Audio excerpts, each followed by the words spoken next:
Hey, Deviants. Thank you for tuning in to We Say Weird Shit.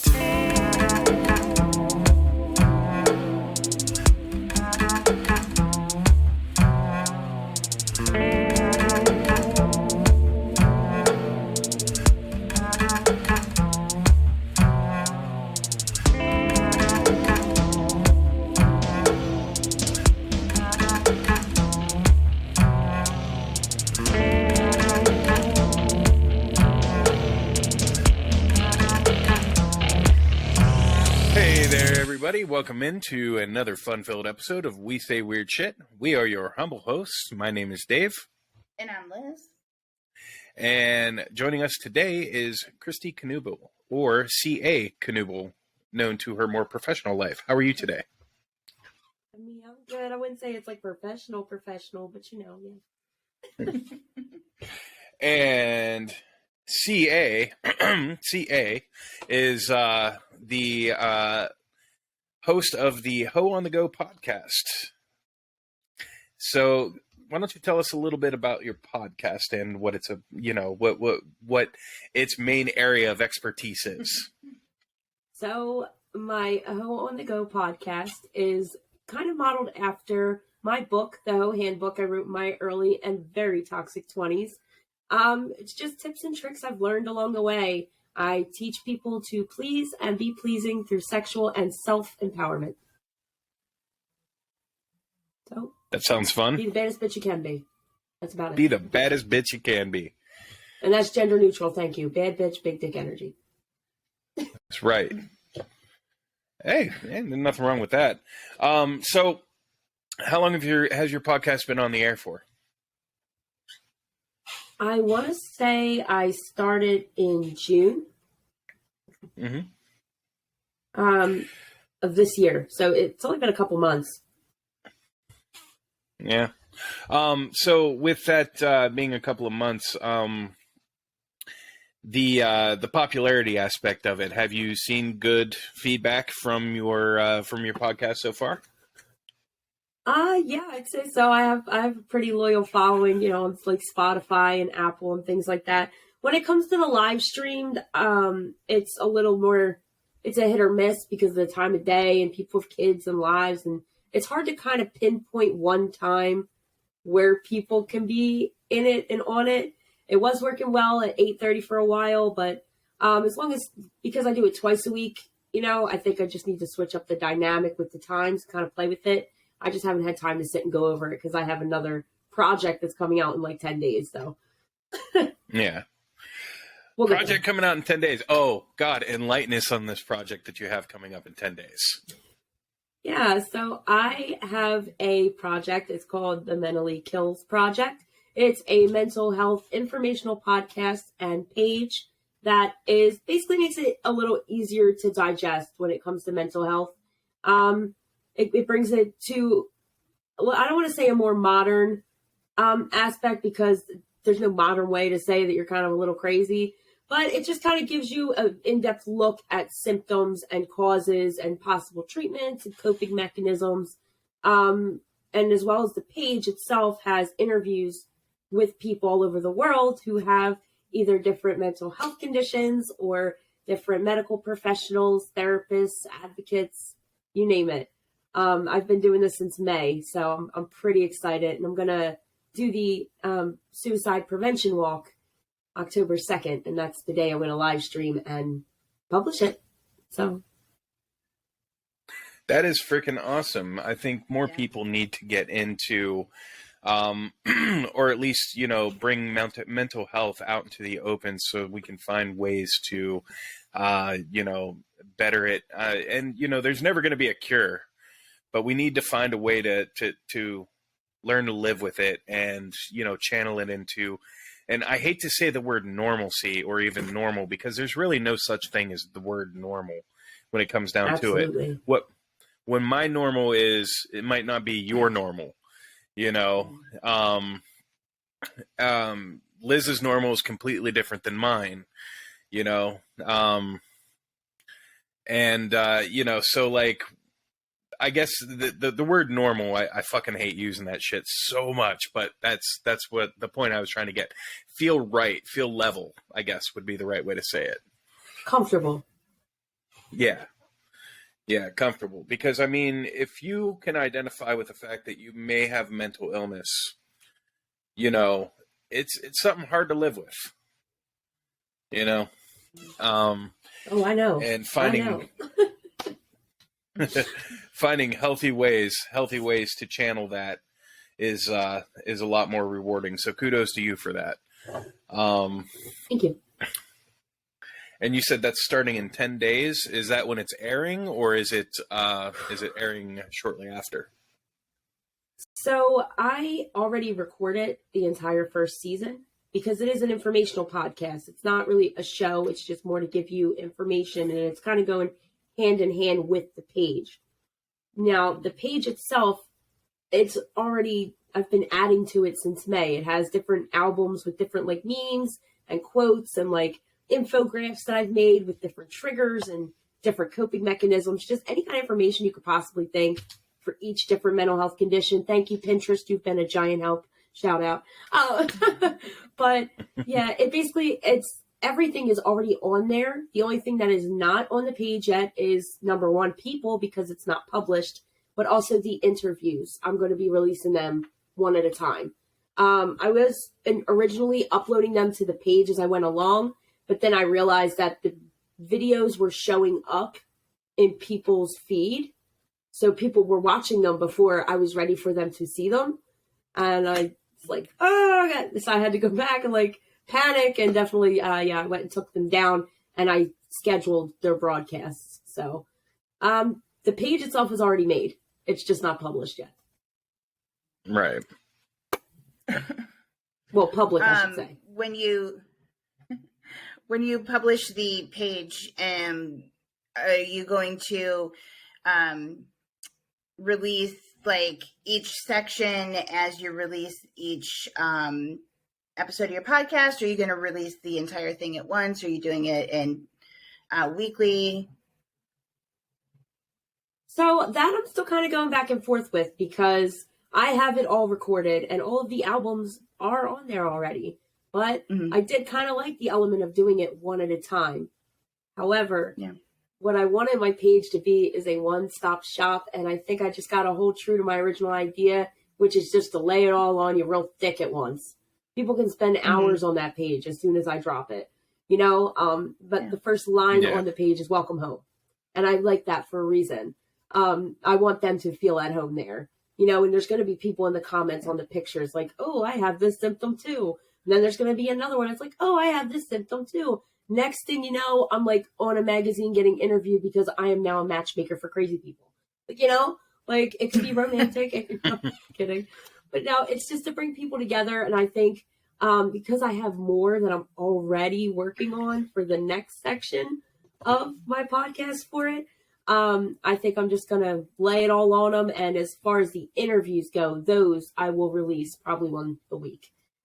Just to let people get a grasp on what I've got before I start throwing more at them. Plus, I'm sure, as you guys know, when it comes to interviews and stuff, when it comes to medical, there's some forms that need to be filled out, some permissions and all that fun stuff. So I want to make sure everything is tight, like tighter than I am, you know, before I launch that part. So October 2nd, when I go live, it's just going to say like, hey, go take a look. Here's the sister podcast. You guys knew it was coming because my page, they do know. I've been working on this since May. I was originally supposed to drop it in July, but I had a few foundations that I was working with that I was hoping to partner with before the launch. But I don't have time to wait for people. So ship sail, you know. I'm working on. I'm the definitely next now, looking forward to checking it out. Yeah, thank you. Okay. I'm looking forward to not having to worry about it anymore. The only thing I will have to worry about when I do launch it is I am going to have a live every Tuesday. It's going to be Talk It Out Tuesdays, where people can come on and they can kind of, you know, hash it out, talk it out. Not like your ex-girlfriend, ex-boyfriend. Like, we're not doing all that. I just mean like people like, hey, I don't feel all right now. Is there anybody watching this live right now? Or is there anybody who's live? Anybody who wants to listen to me right now? And that person will be me. So, yeah. Well, fuck yeah. So you heard it here first, everybody. Every Tuesday, man, go over to her page and join her live. Shit's going to be fun. Now, going back to the memoir that you wrote when you were 20. In your 20s, I'm sorry. So let's touch a little bit on that. What was that all about? Was that from a place of, like, you said toxicity, so was it from a place of like hatred, or was it from like a place of like, you know, just like, you know, home life? Where'd we go with that memoir? So I actually wrote it because I'm an attempted murder survivor. And when that kind of happened, I lost my whole identity. I had just turned 18. It was insane. You know, to even think about now, it's still insane. But at that time, it was just like, I did not respect or value men at all. None of them. Not my family, not nobody. And honestly, it's something that I still struggle with often.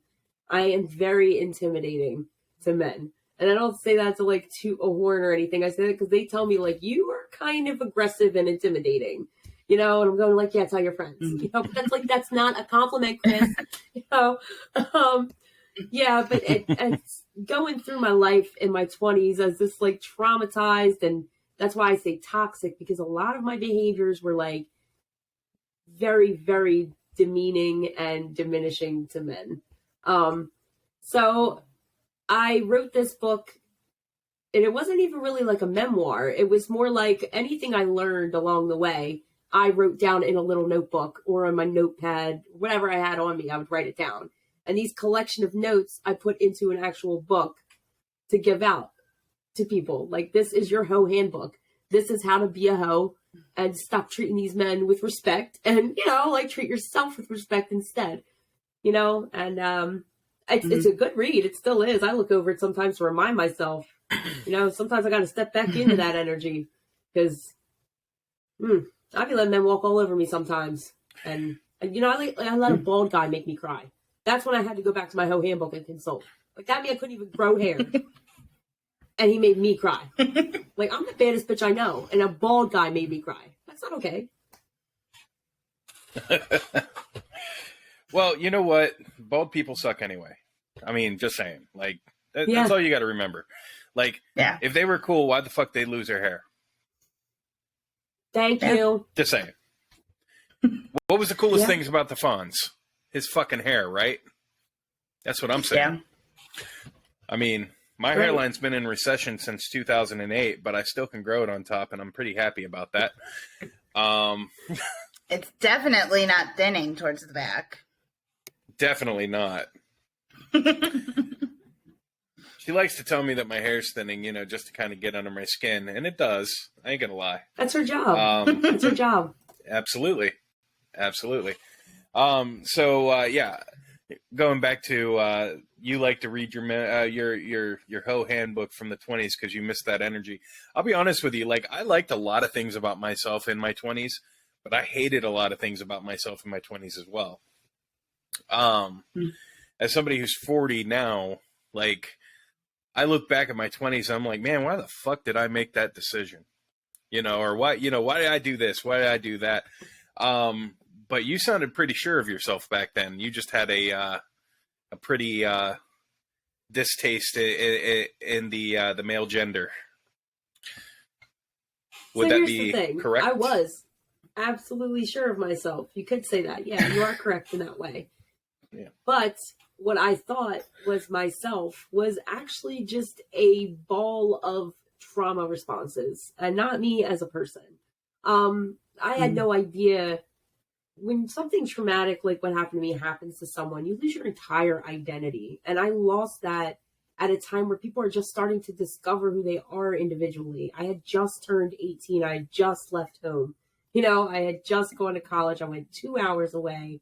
You know, I was feeling like bad bitch energy because I'm like, I'm going to fuck everybody. I don't have a bedtime. no curfew, I'm getting drunk on a Wednesday. Like, my mom wasn't there, like I was ready to fucking, yeah.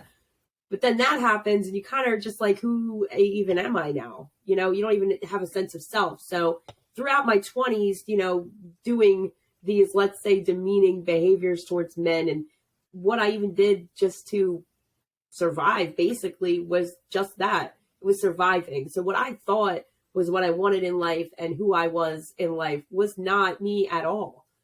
Bits and pieces, of course, because we take our light with our dark, and I am still toxic to some degree. So, at least I can admit that. But I actually really discovered myself now, getting diagnosed this year and really working on my mental health and getting that kind of under wraps and writing my trauma narrative and, rewriting my Hoe Handbook in a way that it should be. A little less toxic. I mean, that's really our whole goal anyway, is to not be so toxic, right? At the end of the day. Yeah. But then there's people out there that they don't give two shits about who the fuck they is. It's all them, all about them. And that's that's true. At the end of the day, it's number one. But my problem with that is like, it comes down to taking ownership and taking responsibility for one's actions, when it comes to the nitty gritty of things. You cannot do anything without the support of others. So if you are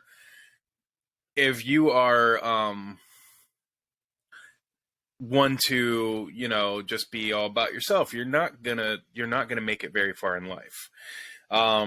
Which sucks, because there's nobody that's just self-made, that never happens.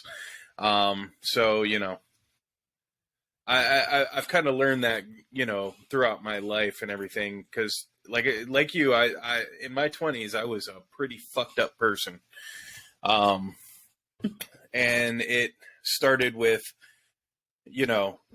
Liz is my third wife. I was married twice in my 20s. And, without Liz and her support and everything, like, I really, really took a long time to ask her to marry me, because I didn't want to make that same mistake that I made in my 20s. You know what I mean? Like, I didn't want to get married again. If two people didn't fucking want this, why the fuck would anybody else want it? You know what I mean? But I could see you have that mindset, though. Right. But I think that's one of the reasons why our relationship works, is because we were a little bit later when we got together. Yeah. In your 20s, you're still trying to figure yourself out. And I mean, you're still growing up. And, we got together when we were, 32? So, Yeah. And that goes back to what I was saying about the support of others, Liz supports everything I do, and I support everything Liz does. I didn't have that in my 20s, which made me a much more toxic person, so to speak, because I was all about this guy. Say it's kind of funny, because the way that I was raised by my mom and my grandma was basically to hate men. Like, you don't trust men. You use men to get, like, what you need. My grandma told me, like, don't ever get married because you can leave when you're done. And I kind of took that upbringing and kind of, like, went, like, completely boy crazy. And, I mean, and you can't say it. Like, my mom was very demeaning towards men. And because that's the way we were raised, to just, we don't trust men. We just use them for our own personal gain. And so, I mean, for me, it was kind of the same way, because that's kind of how my mom was. She was a single mother. She had 3 children. But it wasn't like, use the men or anything like that. It was just like, you don't ever need a man. And I haven't. Mm-hmm. I've never depended on a man to pay for anything. I get uncomfortable when men pay for dinner. That's why I don't do dates. That's why I'm a hoe. I'll pay for myself, But right. My mom was the same way, like, you don't need no men. Don't worry about them for nothing. Don't even, and, even still, I still picked some pretty shitty men. I just didn't marry them because I was never willing to bet somebody 50% of my stuff that they'll love me forever. I am very irritating. That is a big challenge. Well, at least you can admit that, right?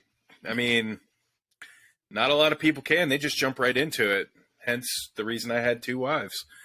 So you spoke a little bit before about an attempted murder survivor.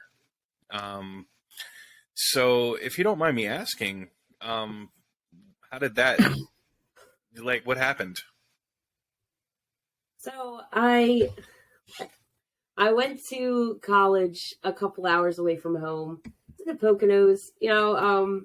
I had my little crappy Nokia phone, but I used to spend a lot of time outside of the library by myself. I still spend, if I go to a library, like, I tell any man who comes in my area, like, if you take me to a library or some kind of bookstore, you either better have a fat ass wallet or nothing to do for the rest of the day.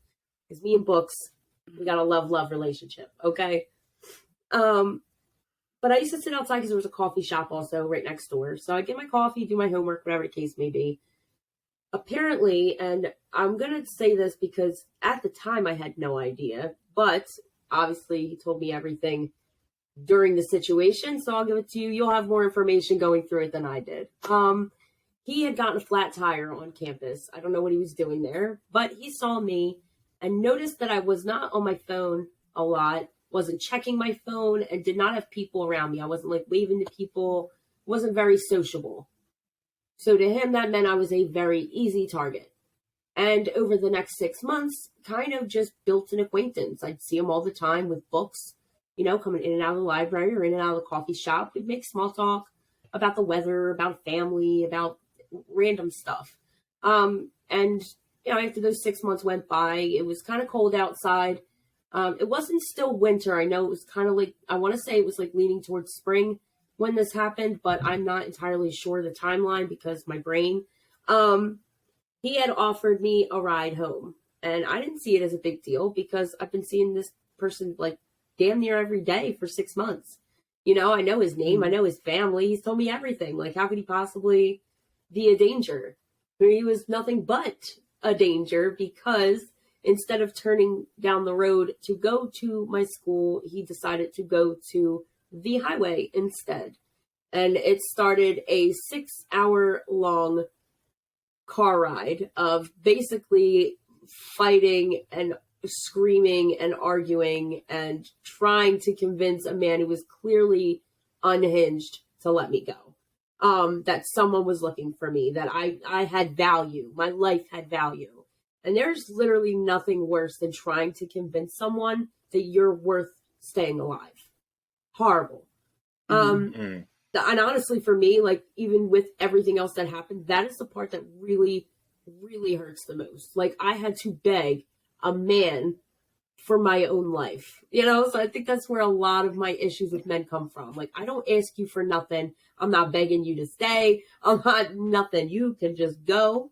And, that's kind of where that comes from, according to my therapist. So beyond that, he kept pulling off on this like guardrailed road, kind of in the Poconos where it's just dirt and it kind of goes up to the woods, but you can see over the cliff, like, yeah, that kind of thing. He pulled off once or twice the first time, but when he tried to pull me out of the car, I was not having it. I was 5'2", fuck around and find out. Okay. I was kicking, punching, all the nine, aggressive. And that's how I am. I'm very aggressive if I get in that defensive mode. So after the first and second time, by the second time he got back on the highway, that's when he started pulling out his member and trying to, make my hand grab it, things like that. And I was not having it. So I literally grabbed the wheel to this car and just yanked it. And that kind of like, I think he realized at that point, like, I will crash this car and kill us both before I touch your dingling. And I say dingling to bring humor into it. So it's okay to laugh at that point. That's kind of how I deal with it. But, like, I would rather die. So after that, he kind of went to the same road. And I could tell, like, he was just done at this point. Again, it had been about 6 hours by this point. I am a lot to handle, especially when I'm upset. And I do not back down easily. So by the third attempt, when he went to get out of the car, he had a weapon. And at that point, I was like, well, Chris, you gave it a good run, hon. Let's go. Like, like, I had sealed in my head, like, that was it. At least I gave him a hard time, And I'd still planned on fighting more. Like, I'd plan on leaving, like, several marks on this man. Because, like, if I'm going down, like, you're going down in some way, too. Even if it's Lorena Bobbitt style and I only take, like, an inch off your dick, like, I'm doing it. We're doing something here. So, we went back into the woods, and I don't know how far back it was because there's just bits and pieces of this point even after, you know, like, my trauma narrative was finished that I don't know. Not fully. That's something, and that's the reason why the last part of my mental health podcast isn't recorded yet, because it's a full story of what happened in full detail. But there's some things that I'm still trying to figure out. I know that there was violence in this part. There was knife play. There was some blood. And I remember just laying there and just kind of just not even there. It was kind of like a villain story after that, because this is where he told me how he targeted me, how he didn't go to my school, how, you know, like, he knew I'd be an easy target. So when I'm already feeling literally like I'm nothing, he had to, like, take it that next step to say, well, this is how stupid you are too.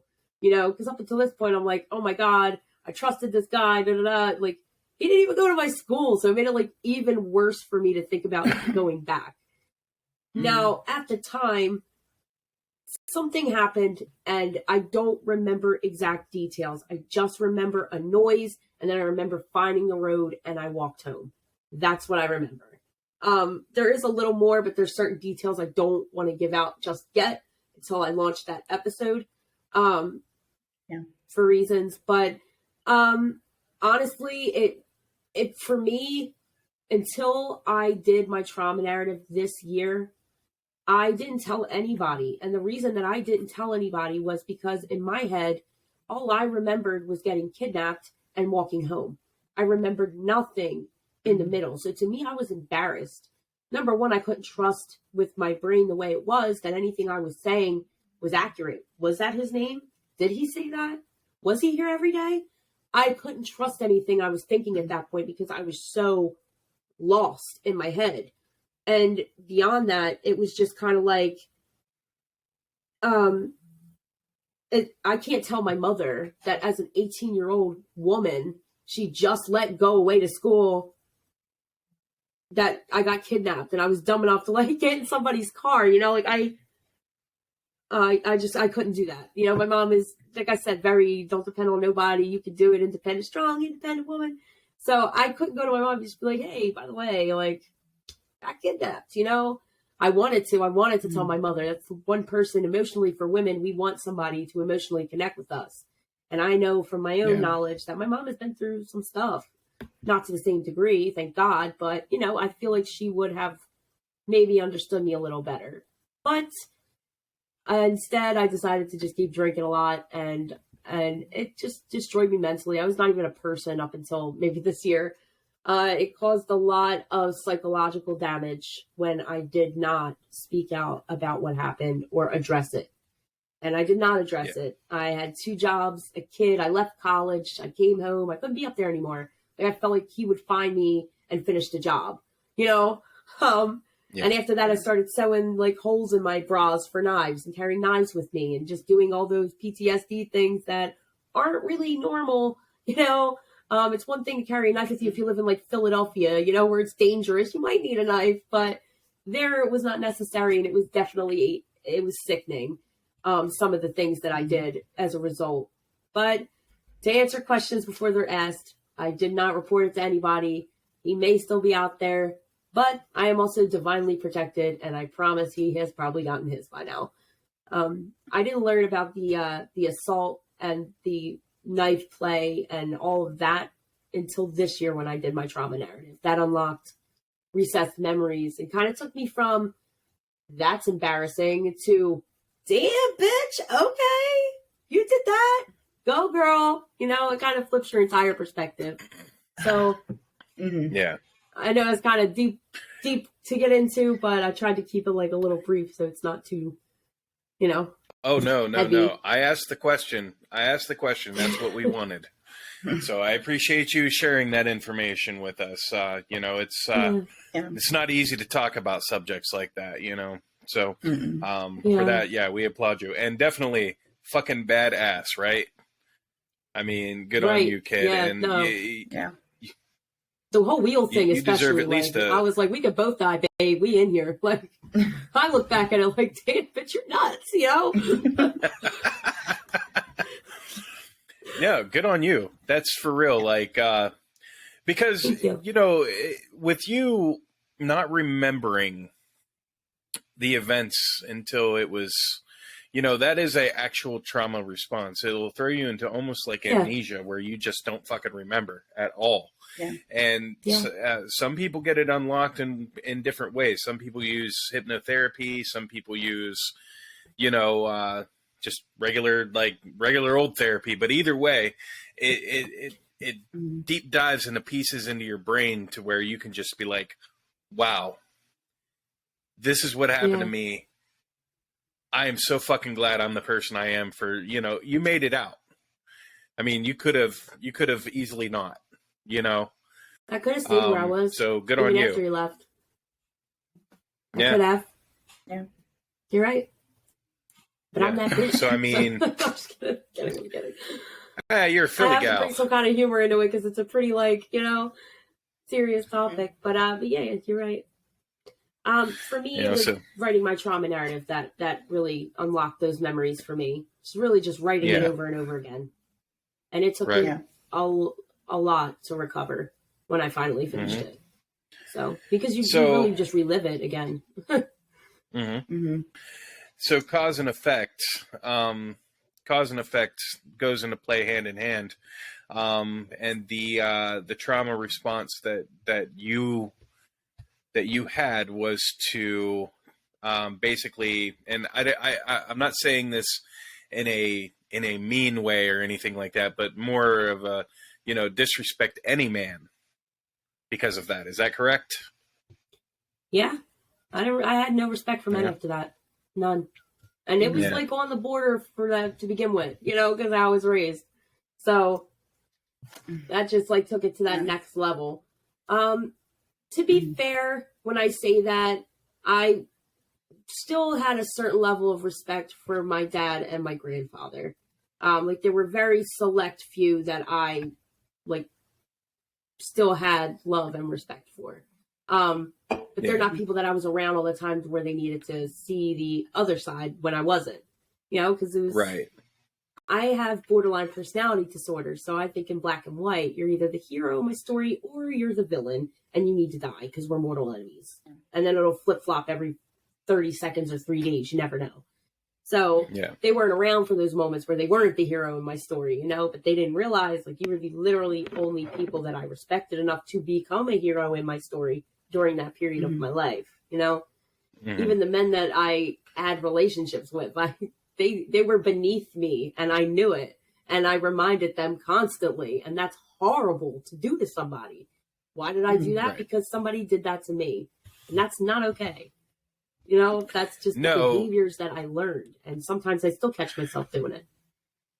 No, but, you know, when it comes back down to it, I mean, there are a lot, and I'm not saying all men, but there are a lot of men who believe, whether they're in a relationship with somebody or they're just crushing on somebody or whatever, that they own that person in a manner of speaking. And that is, to be honest, one of the most disrespectful things anybody can do. So you had a right to feel that way, because in your experience, it sounds to me like this guy thought he owned you. You know, he spent so much time grooming with you. He spent, you know, he fed you all these lies, and then just one day he fucking snapped, you know, but it was planned. It was a planned thing, you know? So, I mean, you know, your response was appropriate, and it's unfortunate that people can be that way, you know? I'm of sound mind to believe that there's a lot of traits where I might, a lot of things about myself where I might act a little bit chauvinistic or misogynistic or anything, but I'm like, you know, I'm probably one of the biggest bitch men you'll ever meet in your life. Like, redacted. no, but like, you know, I am not a misogynist, but I make misogynistic jokes, you know, or, you know, something like that. But you know, it's all in good humor and stuff like that. I don't mean anything I fucking say. And if anybody believes me, I will retract myself and I'll be like, you know what? I'm so sorry I made you feel that way. That's not me. I was just being silly, you know? Oh, he hates it because I'll say stuff like, oh, I'll go do the dishes because I'm the woman and that's my job. And he's like, stop saying that. Like, that's cute. I don't believe in gender roles, you know, which is 100% why I think Liz should have taken the trash out on Wednesday. Just saying.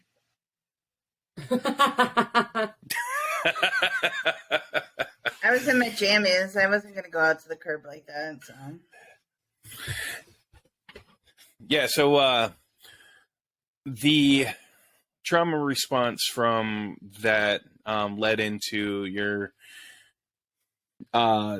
distaste of men. And then where did you go from there? Like, as far as your lifestyle and everything like that. If you want me to give you an honest answer, it didn't go anywhere. I was stuck down a rabbit hole. I wasn't even like really a person. It was more just a series of escapism and toxic behaviors and, you know, where I thought, and I am a good person, you know, I'm not a terrible person even when I was being toxic. It's just more like I wasn't who I normally would be in respect to how I treated the people around me, the situations I put myself in, you know, the drinking, there was drug usage, there's just stuff that I shouldn't and wouldn't have been doing, you know, because I was like the gifted child, you know, I was an overachiever. I graduated with scholarships and, you know, grants and all this other stuff to go to school. And it was just to my family, they didn't know what happened and nobody would make the time to listen. So it was just like, well, she just became an alcoholic and a waste of life, basically. And that's how I felt. And I believed it. And that was the problem.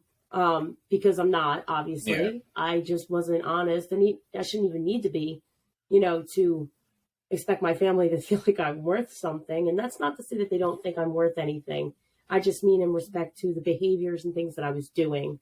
And for that, they're not entirely wrong. I was way smarter than that, you know, to do those kinds of things. And basically what I did was avoidant behavior. Even though I had my son, I worked 2 jobs so I'd stay busy. You know, when I didn't work my 2 jobs, I was with my kid. When I wasn't with my kid and he was asleep, I was inviting people over. I was never alone because when I was alone, I would have those intrusive thoughts.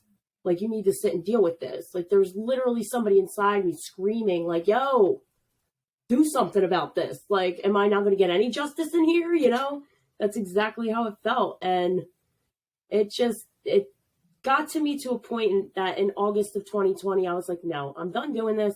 You know, I'm going to start seeing a therapist and I'm going to work on this. You know, I didn't want to have men sleep over because I was afraid I'd have a night terror. I didn't want to have to explain that. It's embarrassing. You know, it's why you do that hoe lifestyle. Hoes never spend the night, you know, which is always a good thing to do anyway, because you shouldn't be spending the night at people's houses. Go home. You pay them bills, go home. But that's just a joke. But, you know, I started seeing a therapist. We started, you know, really getting into it. And it was the first time over that month, I think it was about a month and a half that I was seeing her, 6 weeks, 6 appointments, that we started going into it. I finally told her from what I remembered the full story, you know, and her explaining like what happens to my brain because I didn't deal with it for, let's say, 10 to 12 years by that point. She was real with me. You know, some of the damage probably cannot be undone, but your symptoms can be manageable, because she didn't know it either at the time, but I have other mental health conditions that make my, what is now CPTSD worse. At the time, it was just PTSD. CPTSD is just complex PTSD. It's just more symptoms. It's just a little more extreme. That happened because 6 weeks after I started talking to my therapist and diving into my trauma, my 18-year-old sister died unexpectedly. And she was the closest person to me and my family. And it devastated me. Like, my brain just shut down. I was like disassociating. I don't remember the next 2 years up until April of this year. And that's because I made an attempt on my life. I literally had a heart attack the week before by, using drugs to try to overdose. And the week after, I ended up in the hospital, thankfully, for a second chance because I should be dead. But well, you know what? My condolences about your sister, by the way. Thank you. Yeah. It must have been tough. And, being so young too, that's just not fair, And I think for me, it kind of triggered a bigger response because she died right after she turned 18. And that was the same age I was when my trauma happened. So it was like a double hit for me, because then I had some kind of guilt that made no sense. Like, I survived, but did I have to sacrifice a future sister I didn't know about? Like, that's the kind of crazy stuff I was thinking in my head. That's the kind of thoughts you have when you have survivor's guilt, But that's what my head was wrapping around. I was like, no, like, maybe if I go, she'll come back. Maybe, like, it'll tip the scales and like crazy stuff. But yeah, it was just, it really threw me off. Really, I mean, I'm still a little thrown. So, the human brain is a very malleable thing, and it's unfortunate that trauma will respond in almost nonsensical thought processes. And it sounds like up until that point you've been through a lot. So I don't want to go down this whole large dark section of the podcast here. And so I am going to lighten the mood a little bit and ask you about. I am going to lighten the mood and kind of ask about something that you stated earlier. Just a little minute detail. Explain what the fuck a hoe lifestyle is. All right. So this kind of plays in. Now, to be fair, my trauma is not the only reason that I do this lifestyle. It's also because I have a personality disorder. I tend to get obsessively fixated on people if I take an interest in them. It may not last long. It could be a whole day. But that whole day, I am literally Googling and searching and finding every tidbit of information that I can on this person. I have no idea why. I don't even know why when I'm in the moment that I do it. But because of that, and because, relationships that I've been in that just did not come to meet my standards, I was like, no men will ever meet my standards. So guess what? I will use you like toys, and then you will go home. So I have my roster, and it's always been that way. The people on the roster change, of course, throughout the years, but it's always the same structure. It is obviously a mix. I'm bisexual, so there are guys and girls, but everybody has a specific job that they do for me and that I do for them. We have an agreement. We sign an NDA. You don't talk to me outside of scheduling. You do not have me on social media. We do not follow each other. We are not friends. I don't want to know about you. I do not care. You don't need to know about me. Worry about yourself. I don't answer questions. If I do, it's a lie, because it's none of your business. And they usually are they're pretty on point with that. It's the women that sometimes give me an issue. Emotionally driven creatures, man, I gotta tell you. Well, men are more predisposed to just want to fuck, whereas women get attached. Yeah. I noticed. So, but yeah, it's kind of what it is. It was non-attachment. It was like sleeping around, but not sleeping around because it's the same people. They're safe. You have some kind of sexual trust, because I don't have a romantic attachment to sex at all. None. Like, even when I was in relationships, there's no romantic attachment to it. And in my relationships, I tend to have trouble in that department because you're trying to build a foundation for a relationship of trust and love and all that romantic, cutesy, fartsy shit. But I can't do that and have sex with them. So that usually ends up being the problem, which why I just keep to myself. But with my roster, it's like the only time that I don't hit up my roster is during hot girl summer, because that's when I need to go and spread my legs to spread knowledge. I need to go, learn some new things and get some new experiences under my belt and go topless on somebody's yacht, which didn't happen this year, and I'm very disappointed about it. But that's really being a hoe. It's just kind of, just always making sure you got yourself, you're good. You don't need anybody. You don't depend on anybody. And you use people sexually for what you want, and they're using you for the same reason. So it's a mutual understanding. Again, with the high five, pat on the ass, see you next time, champ. Then you walk out the door. That's it. You're there to release an energy or get tension out, and then you just dip. And I have had no problems with me living my life this way. Hey, if that's what makes you happy, man. I'm all about the you do you lifestyle. Liz and I are a bit more monogamous. She has, without even asking, she has told me on numerous occasions, I don't share. And I'm like, I don't either. Respect. So, hey, win-win. I don't share either. Like my roster is my roster. Hey, that's fair. So would it be safe to say that you kind of treat that as your relationship in a broader way of, yeah, you could say in a way. Yeah. Absolutely. Yeah, you could say in a way that it's definitely like a relationship for me.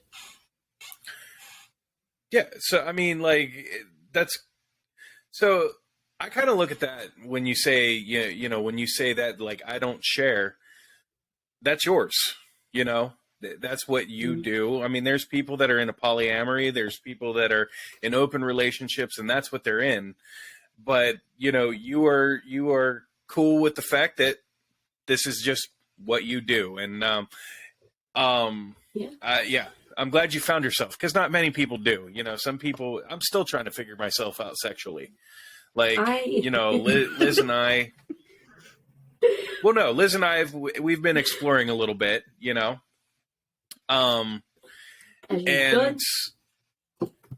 yeah, and it's done great, we've had some new experiences, and she's done some vibrating on the bed because of it. Air 5, bro. The Air click 5 was so cheesy. It was. That was the point. Such a dude. That's like, it reminds me of one of those guys who's like, oh, she would never fake finger it. guns. I would be able to tell. Yeah. That was the point. I can tell, though. I literally test myself in the weirdest ways. Like, I'll sit and watch a porn by myself, not to have sex to it, but to see if I could tell if she's really faking it or not. Or like the girl squirting, like, is that real or is that pee? Like, like, I'm sitting here and I'm watching, because I'm like, nobody will ever fake nothing with me. Nothing. That's an insult, I feel like. Like, for me, I'm not going to fake moon for a man. I'll tell you you're trash. You get one chance to fix it or I'm leaving. I don't care what stage of sex we're in. I will leave. Oh, man, yeah. And, like, Liz asked me one time, she was like, you don't want, like, a three-way, do you? And I was like, why? I already disappoint the shit out of you. Why would I want to disappoint two people? Oh, my God. Crazy. Oh, That's man. so crazy. Yeah, well, Yeah, you do what you got to do when you say weird shit, right? That's true. It is called. We'd say weird shit. I think this has taken many different turns in this conversation. We went from like a whole therapy session. Oh, I fucking love sex, it. to like. I fucking love it. But yeah, my experience played a lot into writing the Hoe Handbook, so it's valid. Mm-hmm. So you have. So you said you said that you've pulled the book, and you're kind of redoing it a little.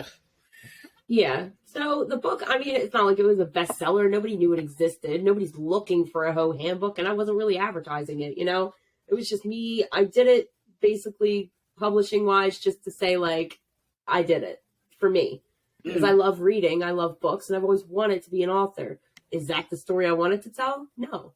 My trauma narrative is going to be my actual story, because there's a lot more in the background and foreground and all around that led to me being who I am now, which is a gift to mankind, but also a menace. So, but I took it out of publication because when I really sat and read it over too, it was just like, why? Like, why is this in here? You know, like some things were valid, other things it was just like, this is just really demeaning and really toxic. And this is not advice. You're just mad. Like, scratch, scratch, you know? This is just you being rude to men, scratch, scratch. Like, no, you can't do that, scratch, scratch. Like, this is not even legal, scratch, scratch, you know? Just little toxic, crazy behaviors. And I'm like, all right, this is definitely an early 20-year-old wrote this book, you know? And now I'm 30, I can go back and go, all right, let me fix this a little bit. And now I'm going to relaunch it next year. So I'm working on that now. You know we're going to get a copy of it, right? When it As relaunches. you should. I'll even sign it for you. Yeah. Awesome. We love that shit. Yeah, I'm really excited about relaunching it. You should be. I mean, look, not a whole lot of people on the earth right now can say they're published authors. And I mean, you know, that in itself is to be, you know, something to be proud of. I mean, I don't give a shit if you wrote the Satanic Bible. That you know, you did more than me. I've never wrote a book, you know. But like, you know, and what's cool about doing this podcast is we actually run into a lot of authors. Interesting. And yeah, and it's like they've really given us some really cool books. Like I actually got one right here. There's a gentleman who was on our show. He wrote this book, Tried to Be Straight. Yeah. He grew up in a conservative world as a gay man and didn't know he was gay until he was in his 30s, babe? Yeah. And he said he's like, I do sleep with a lot of men for being a straight guy, and so kind of realized. Yeah. And I get to meet so many cool people that have written these cool ass, you know, like books, and like nobody gets to know who they are. And I think more people should be reading shit like this, you know? Yeah, so we definitely want a copy of that Hoe Handbook. I was gonna say it's definitely been more interesting than, like, you know, the bestsellers. And like, don't get me wrong, I love Stephen King, but reading, you know, these books that we're, you know, meeting authors and everything, it's more fun. It's more interesting. It's deeper it's real. than just, you know, that bestseller. You go, yeah. I agree. So, I love the books that keep it real. So. And that's why I've been asking you a lot about your book, because, like, you know, more people need to hear that you have a book and that it will be coming out next year, and that you know, whether it's toxic or not toxic or anything like that, somebody's going to find it useful. And, you know, if we can reach one person, we've done our job, right? That's right. Yeah. And I think I will go a little bit harder with the book itself. It's just right now with the mental health aspect really coming into full play in front of me. That's my biggest, it's what makes what happened to me full circle. So I don't want to move on to that yet because I'm not going to give it the attention that it should have. And I don't do anything half-assed. So, you know, it's all or nothing with me. No, she goes in balls deep. She all goes the in way. balls deep, full ass. Full rod. All the way. She Full takes fist. that shit all the way to the back of the throat. Yeah. That's right. No gag reflex here. All right. So. Oh man. But yeah, I think too, for the whole mental health thing, until I have that situated, for me, it doesn't really feel like I've closed that chapter yet. So I can't move on until it's closed. It's kind of like when I'm in an argument with somebody, like until there's some kind of resolution, the argument is still going. Like we will continue, which is also toxic, by the way, I might add. So. You say toxic, I say waffles are way better than pancakes. What? This is an ongoing argument Liz and I have. It's like the only argument we ever have. I think I was waiting like for her to same, chime except in. one has pockets. And crispier. It depends on how you make them. If you put too much butter or you put syrup on it, it's the same amount of soggy as a pancake. Yeah, fuck that. Well, who's doing that? You might as well just make a pancake. Well, some people don't put syrup on their pancakes, and it's the same kind of flaky as a waffle. I'm fucking those people should burn in hell. She's just sitting there like, I mean, I'm team pancake because I like the sogginess of it. So, see, I like the pockets. They just hold the syrup in place. You know, they're too hard to butter. Your face is too hard to butter. Well, I'm gonna write that one down in my journal. Anyway. She prefers cream anyway. Yeah, she does. Yeah. But so we've come to a little over an hour now, so I'm just gonna go ahead and say that we really appreciate you being on our show.